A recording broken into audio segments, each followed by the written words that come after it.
Okay, hi everybody. This is Razan Hamid, and And I'm Dr. Michael Urban. oh my God, okay, and welcome to Dirty Dishes.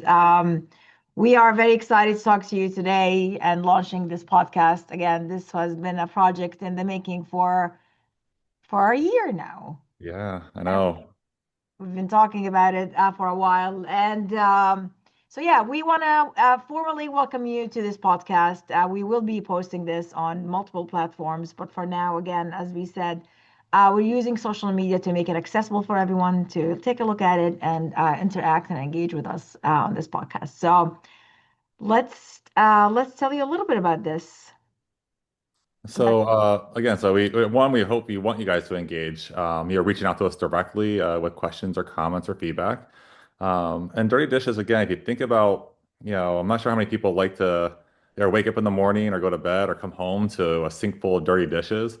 But again, a lot of times you have to do something you have to address, and that's sort of like the premise again of why this podcast came around. So we wanted to really, scratch the surface and start digging into that pile of dishes and start hitting some topics that people sometimes know they're there or don't want to talk about, or have just talked about and there's not a public platform to really bring us forward. So again, Razan and I put out positionality statements a little bit more explaining the perspective we're coming from, and how we're gonna sort of what we're bringing to the table when we have these conversations. But again, we want to hear from you also. So again, leave comments, leave feedback for us to look at. Email us directly if you have to, and just reach out. Again, I think the more we can talk about it, the less dirty dishes there are, and the conversation we can have in a civil way is important. And again, if your opinion differs from it or we missed an opinion or viewpoint, we want to hear it. And hopefully, on some of the podcasts, we'll have some other people joining us to help just bring in those different perspectives. And even sometimes we may bring up points that maybe not be our own personal ones, but just stuff that we know is out there, just to make sure the conversation and different viewpoints are there. Yeah, no, I agree. And I think the bottom line of this is we have to be able to come together, talk about things with differing perspectives and views because we do come from different backgrounds and different, opinions and we see different perspectives to things. Everyone has different roles. We don't just do one thing. We teach, we treat, we talk to one another, we serve, we advocate, we lead. So, of course, everyone will have different roles and perspective on things. So, actually, the idea that we have all the same opinion about anything is just, it's not realistic. Boring. It's fiction. It's And boring boring. too. The world would be so boring, but I think it's a good point. I think if you look at what's going on in the world today, there's so much these polarizations of people wanting to say it's my way or the highway, Right. and not allowing discussion to happen and really trying to stifle communication. So I Yeah. think again, I agree. I think we have to have these conversations and allow that open opinion. Hey, and I can tell you right now, Razan and I will probably say, yeah, good point, or I see it differently from time to time in conversations, and Yeah. that's what her and I do that often in conversations. Mhm. And here we are, we're still laughing, smiling, and having coffee or drinks together afterwards. So, Yeah, uh, absolutely. So empathy is the core of these episodes that you will see, the core of the conversations. I mean, we teach our students and our kids again about empathy, so we might as well, lead by example and have these conversations with empathy. And like Mike said, if we have different opinions about things, engage, talk to us directly. I mean, we're colleagues by the end of the day. And the OT again, I think I mentioned this earlier. We're a small world, no matter how many of us there are. We are a smaller profession relatively, so chances are we will bump into each other in conferences or, somewhere. So I engage with hope us. that bump into people in conferences. Yeah, yeah, conferences. Speaking of conferences, I'm really excited about the upcoming conference in April. It's not very upcoming, but we're gearing up toward Inspire 2026. So just a shameless plug Yeah, here. yeah. Yeah, get There ready. are. Okay, so this is why, again, welcome again to Dirty Dishes, and this is why we started this podcast. So we have a lot to talk about, but before we do, I just wanna, like Mike said, we posted our positionality statements. This is who we are, and this is what where we're coming from. Um, Disclaimer, very clear disclaimer. We fill a lot of roles, Mike and I, whether it's current or former board directors, currently educators at Columbia University, clinicians, leaders. We don't represent these roles in this podcast. We represent ourselves as occupational therapy community members. Everyone is entitled to share their own perspectives, regardless of the roles and the titles they fill. And this is what we are. So these opinions don't represent Columbia, they don't represent AOTA or any other organizations whatsoever. Yep. Yeah, and if we talk about an organization, it's only talking out of, pure love to the profession to make sure that these organizations are the work sometimes gets overlooked that these organizations are doing, that AOTA sometimes does, or MBCOT, or what's going on within our profession. And we're all busy, so we're just trying to stay afloat. Right now, with the federal government, we can see the profession. You can see in higher ed, if clinicians aren't aware, you can see about how the Mhm. change in just being able to borrow loans. So do we have future clinicians going to be able to come in the pipeline? What's going to happen? So thinking about the future of the profession, I think we really have to be looking forward and making sure that we are supporting these organizations and making sure that any little thing that they're doing um, is brought to light. And so many times, as a past board member, past speaker of the RA, the only time I ever heard members get riled up is when it was something they felt was wrong. But again, I think it's they overlook all the good stuff that's going on and the good things that are happening and don't realize sometimes why something was done because they miss it. And Yeah. I can say I was guilty of that too from time to time until I got very involved in my association and even the state associations. As a past president, also here in Connecticut, I think we really have to be mindful of that. Mm, And like you said, Razan, empathy, right? mhm, I think leading with love, and this podcast is being recorded in December, and the height of holiday seasons from multiple cultures and religions, mhm. all centered around giving and love and empathy and togetherness. And I think it's a great time to start and kick this off. Yeah, no, I agree with you. And you mentioned some of the challenges that I think it's on everyone's mind these days, and the student loans issues and like how that's going to affect our profession and the workforce going forward, and who comes into the profession and who are we attracting. And this can, it has a lot of implications. I'm sure you're not, if you're listening to this, I'm sure you've heard it some way or another. And I can tell you, it's like I can see from the post from AOTA, and their work is being done. I know for a fact that a lot of the staff, the OT PAC, the president of AOTA, Dr. Anvarzadeh, they are working constantly on supporting how we can, advocate for ourselves in this issue. So this is an important time to pay attention to what's happening. And excitingly too, if you're not sure, if you aren't a member of AOTA PAC or you haven't read the headlines, we also have an occupational therapist out of Western New York, the Buffalo region, Timothy Kennedy, who is also in Mhm, now Congress advocating for this too. So we have someone right there at the front lines that can connect and advocate for us also. And I think this comes back to the question again of where we wanted to sort of frame our conversations to start around identity, mhm, and professional identity, and think about really talking about how we view ourselves, I think, and how we what we do projects to our consumers and the other people, the public, and how, you know, do I keep my R? Do I not keep my R? I don't see the value in it, some people say, or it's just another thing. I'm licensed, I don't have to be licensed to practice, but really by not maybe not dropping that R, what does that mean? mhm. By not being a member of AOTA, not being a member of your state associations, not being a member of the other, COTADs and, different MDI network groups, depending on your preferences. Yeah, Uh, I think what does that really mean at the end of the day?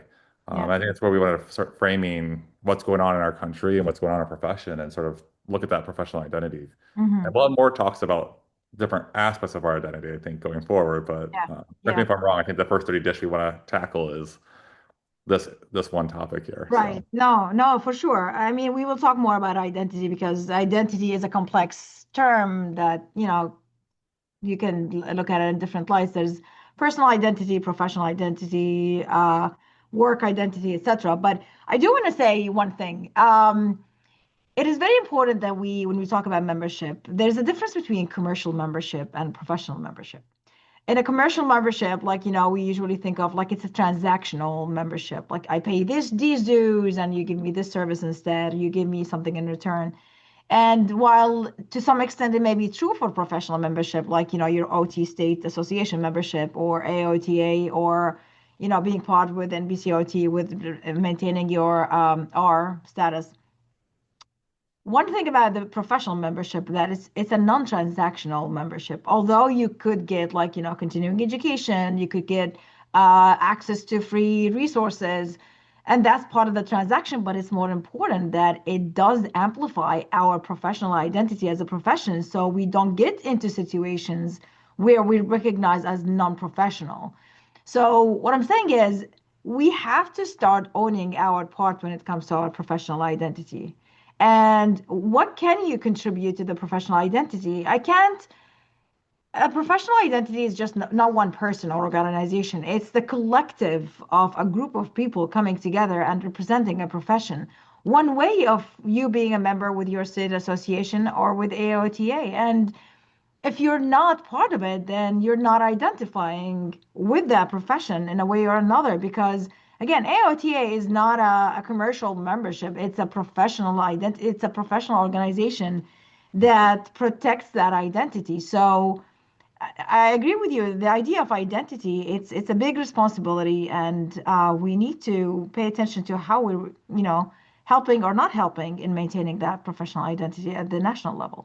Right. And I think the national and also brought the states too. I think, people forget the power, that goes on between states and national. Again, you used to then say, oh, I just have to be a member of my national, I'll take care of everything. But states also, with changes right now in Washington, D.C. going on, with cuts to funding at the state level, we're going to see ripple effects in Mm. schools. We're going to see Yeah. it in other areas from there. And I think, again, really being that you have to be a member of both. As a past president, I could tell you, talking to other state presidents at the time, where they were dismissed.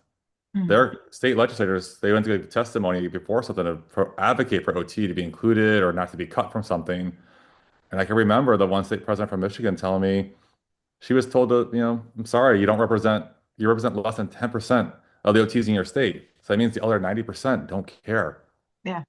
right? So like your testimony doesn't really matter. And I think that's the when I tell that story over again, people have to think about again the power of, like you said, it's there is that membership where it is professional, it's our identity. But at the same time, people are looking at those numbers. When AOTA goes down before on Capitol Hill, imagine if they can say we represent 50, 60, 70, 80, 100% of the profession. Like that's thousands and thousands of people. And all your legislators are looking for votes.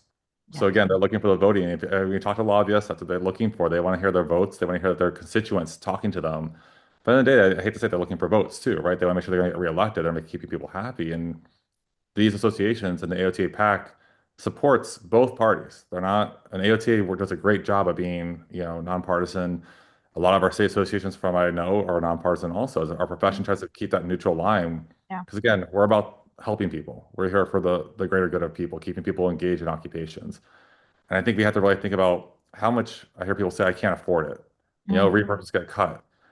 AOT was very, very instrumental in getting during the therapy caps of Medicare Part B, getting OT separate from PT and speech. If we were going to be lumped all together and have to share that pot of money, AOT was effective at getting us separate. Mm. Now imagine right now, the Department of Education, who cares if they don't want to say we're not a professional, Mm. right? 'Cause that's a classification the Department of Education is saying how they classify the loans. But if they can say you're not in the professional category, but you're still going to get X amount of dollars for higher ed, and make sure students can get through the pipeline, right? I think we have to look from that standpoint. As we look at states, again, state associations are very few of them. If they have a paid person, it's maybe one or two people. It's all volunteer. Yeah. All positions, all your organizations, all your state conferences are organized. These are people volunteering their time to do it. AOTA has a huge resource of, great paid employees who are working day and night to advocate for us, to provide us great content for education, materials, keeping us up to date on current trends and literature. At the end of the day, though, they also have a huge support with the volunteers also doing a lot of work too. Mm. And I think people think that if I join my state or or AOTA, I have to do something. And I think you're making that part. You can just pay and take in the material of them making updates. Yeah. Here in Connecticut, if I'm a member of my state association, I can go to continuing education events for free. Outside of the big conferences, their monthly events doesn't cost me a dime, and I can maintain my licensure and registration. Um, so I think, how much I spend on a latte, if I want to buy a fancy drink at Starbucks, if I cut one of those out a week, I can easily, Yeah. pay for memberships. And I'm a member of New York and Connecticut state associations, on Mm. top of AOTA. I could pay for all three of those Yeah. easily from that and not have to worry about where's the money going to come from. Right. Uh, No, I agree. Like, and again, it's like not to minimize the cost issue. There's always cost somewhere. And to your point, it's one example. Like, if you prioritize like, something like that, you will always find the mean. We're very resourceful. Like everyone are more aware of like, their finances and like how they can, make it happen. And I know like AOTA is providing a lot of different options to cater to those, financial needs and situations. And whatever works for people works for people. And if it's really money that is issue, I like we can't judge. Everyone is aware of their own abilities and what they can and cannot do. But the idea is, I heard a lot of people would say, it's like, I don't want to be a member. I don't get anything in return. That hurts. When I hear people saying that, it's like, what are you, what else do you need the association to do to make it worth your attention and your while? Because I see the work that is being done with AOT. Again, the staff behind the scenes, the amount of effort that takes to put ourselves out there, lobbying, again, advocating in every corner. And again, I do want to give a shout out to our president's right now, and she always calls for the four C's, the connection, community, courage, and coalition building. And I can't think of a better time where these are relevant. We are our own coalition, and we need to build more coalitions with other people. I mean, this is a crisis time, whether it's, payment cuts for clinicians, whether it's the student loans issue, whether it's, the title of being professional or not. So it does take courage. We do need to keep building the coalition. We connect together better, and we have to build our community to have that identity clear and loud and unmistakable.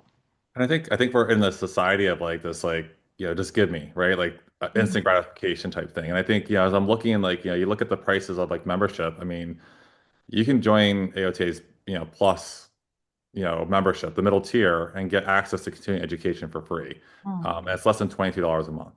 Yeah. When you think about that, you adding your state associations again, some charge a small fee if you have to go, some don't charge a fee. Again, you can get, and for me, I see AOTA, I see my state association, I see other state associations. I'm on their social media platforms also just to see what they're doing across the country. Mm. And I can see them doing amazing things or asking for advocacy work or asking these great sessions for talking and registration. And I'm like, oh, I want to go do that. I want to go do that. I don't have the time. Right. I don't have the time with four kids. I don't have the time sometimes to do them, but they're there, Mm. right? It's just me making the effort of doing it. I can't wait for them to say, oh, here, I'm going to sit here Yeah. and put it in front of it and turn it on. It's there. But again, I love reading through like the magazines and looking at the articles that people are writing and submitting and the novel ideas that people are doing. Mm. As a past speaker, that's why I always love looking to see like what's new, what's unique, where are we going to next, right? Yeah. When public health came up, Yeah. that whole group, I could see those groups. I joined their Facebook pages and start hearing what they're doing, the chatter, the excitement, Mm. uh, and where that group like that was growing, where it is going, it continues to grow. Or people talk about, sex, something that we often, sometimes people feel embarrassed talking about that, but people want to know that they're a new spinal cord or had a stroke. Yeah. How do I, how do I still engage intimacy? How do I have intimacy with someone? I think, again, there's a lot of literature now. There's a lot going in there, and that's just taking the time. If you can go on your social media platforms and scroll, Mm. while you're, if I could do that for hours while I'm on the train ride between, Connecticut and New York going to work, why can't I go in and read an article or see what AOT is doing or what my Yeah. state's doing and do something from there? I think It's like, picking the dirty dishes, right? Right. Knowing what you need for the day and going back and scrubbing the ones that you need versus just grabbing Yeah. them at random. I think it's to be more intentional with our time too. Right. I want like, a little dirty, small little plate. That one I talk about is like, these people who don't um they see that's like, oh, I don't want to be a member because like I don't need it. I don't need to be a member of the AOT. It doesn't do anything to my work. It doesn't do anything to my whatever. The question is, you get to enjoy the benefit of what the profession advocates for. You don't mind when the profession advocates for higher payments or, Yeah. whatever bills that we put forward. And that's, you're okay with, enjoying that. You wouldn't say it's like, oh, no, you know what? I'm not a member. I don't get to enjoy this. But when it comes down to, we need you in numbers. We need you in advocacy. We need you in heart and effort. You stand back and you say it's like, nah, it's not for me. So is there like a selfish issue here? Is it an understanding? It could be a clarity. It's like maybe some people don't know what it means to be part of the profession. You said there is a power in number. Right. Your presence as a member, as an active member of your state association or AOTA, it has its weight and Hmm. it's needed. And it's not just again about that transaction. What are you doing for me? We have to think bigger. We have to think collectively. We're not just individual members. We're a whole profession, and we're seeing it now. It's affecting us now. And there's other like groups that I belong to, OT, things like Legacies and Leaders or like COTAB, where they have stuff going on. They have call out, hey, we need people to help do this, and I would love to. But again, my time with again, I have four little kids. People don't know. Oldest is 10, youngest is 3.5. I mean, I'm in the thick of it with young little kids and trying to work. I don't have time to maybe do all the other groups, but still, I want to be there as a body. So when they go out and they are doing something, they have, I can still at least still support them. Mhm. There are some of the NDI networks where I, you know, I want to support them, but I can't, I don't match the identity, the intent that that group is there for.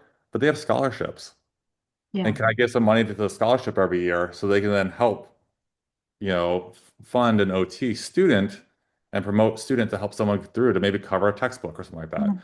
So there are ways I think that we can be invested and show that we're invested where, yes, people say, oh, it's money, it's money, it's money. But again, I will look at it. Again, I used to look at even for my kids buying something like a reading app where they had online books. I spent $80 for the year, and all four kids can be on that same thing for Mhm. $80 for the year and do as much reading as they want to on an iPad, which is great when we're out somewhere rather than watching video games. Or I can go out to dinner and drop that on maybe on a couple of Mhm. drinks and Yeah, a meal, right, one thing. Or so again, I think it's those priorities too. Like what's a priority? And then like you said, I can sit back and save all that money, but still reap the benefits.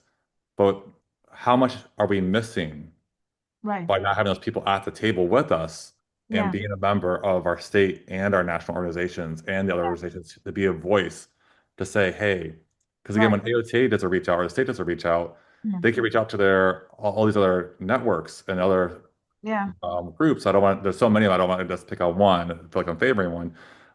And they could, you could sit there and try to sit there and they could help promote. And I see them, they promote the information. They also call out what the state and national organizations are doing locally to rally members who are not members of the association, to make sure people know the word. right. It's a great grassroots efforts that we have in this profession. And I think we have to really tap that and Yeah, just be a member. right. And also, it's like another point is like, no, you are not being part of this. Whatever membership it is. What does that say? It's like, are you not proud of being a member?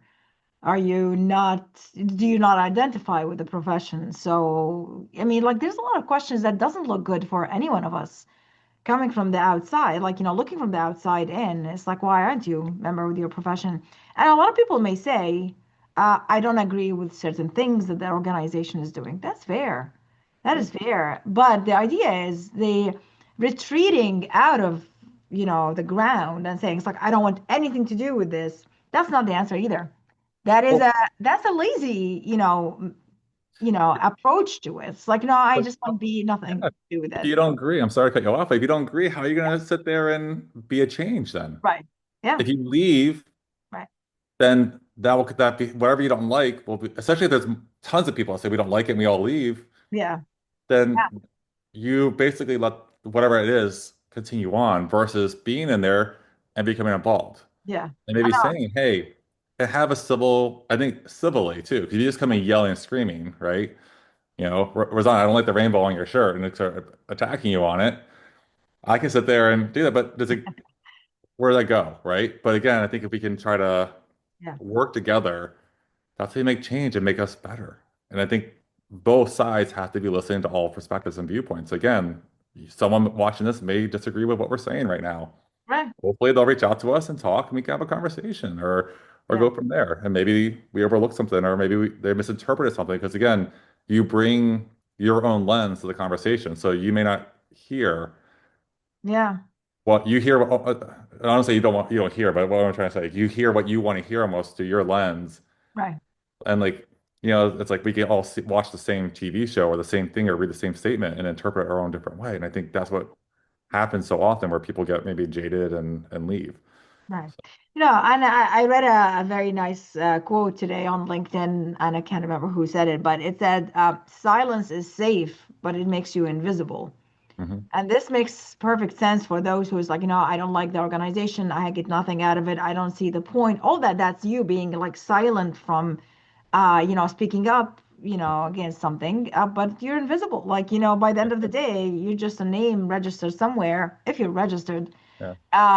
And you just, staying in the shadows, which doesn't help anybody. Yeah. Um, so yeah, I think we're coming to almost the ending of the first Yeah. episode. So again, the point is we need to highlight that identity. We're very proud to be occupational therapy practitioner, and I'm sure those who are listening are too. Otherwise, they wouldn't be in the profession. So there are different ways of showing your identity, but one of the loudest way is belonging to your state associations, AOTA, or other organizations. I have to agree, and I think I could think as a educator and also a clinician. When I pull up my profiles for insurance companies, they want to know am I a member of a state association, professional associations, and they actually publicize that to consumers. I Yeah, can tell right now as I'm looking for a primary care physician because I had a change of insurance. I'm looking and seeing, not only, I'm looking at just who they are, what they specialize in, I'm not picking the person closest to me. I'm looking at their background. Are mm, they engaged? Do they have stuff that aligns to me? And actually, I have United Healthcare right now, and they actually have a profile match. You put your preferences in, and they'll actually match if that person aligns with your preferences yeah, with certain things, and not just, do you want a male or female provider? It's more like languages and stuff like that. But they go down the rabbit hole of the other questions. yeah, Same thing with students when they're looking at educators going to school. They're looking at, are you engaged? What are you doing? Are you a member of this? Are you a member of that? And I think yeah, it speaks, and as we keep saying, I keep hearing people saying, "Oh, we don't do enough to promote to. We have to promote more to consumers." You, by carrying your registration and your license and having that at the end of your name, your letters, right. shows that one, you are vested in these professions, in this profession, not professions, but you're Yeah, vested in this yeah, profession.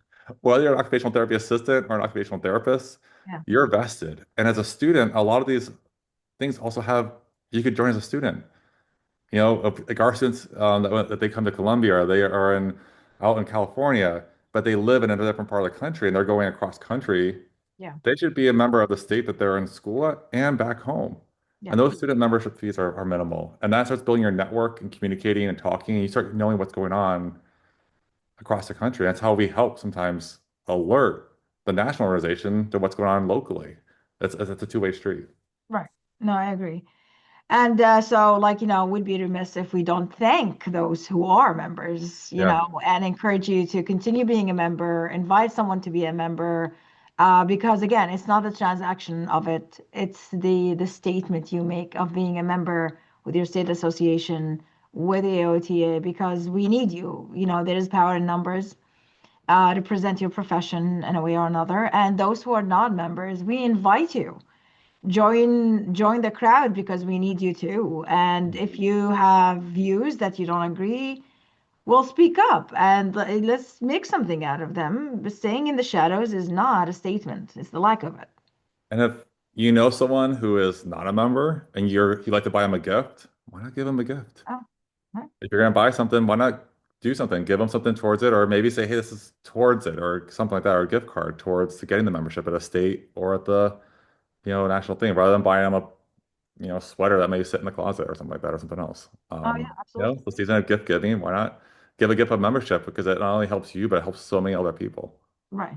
Yeah. So let 2026 be the new year that you revisit this membership. What do you think of? And also um, check on that and ask questions. And if you don't know, reach out to us, reach out to, someone you know. Chances are there'll always be someone who knows about memberships and what's in it for them too. So okay, so that's all we have today. Talk about Yeah. identity and our membership in any organization that you identify with. So, but we will talk more about identity in other episodes and other aspects of identity. So stay A tuned. lot more different dishes to clean. So different topics, different dishes. And if you want a topic, you want something, let us know and we'll look into it. So give us the things you want to hear about. So, Yeah. All right. Okay. Stay tuned for more. all See you right. next time. See you next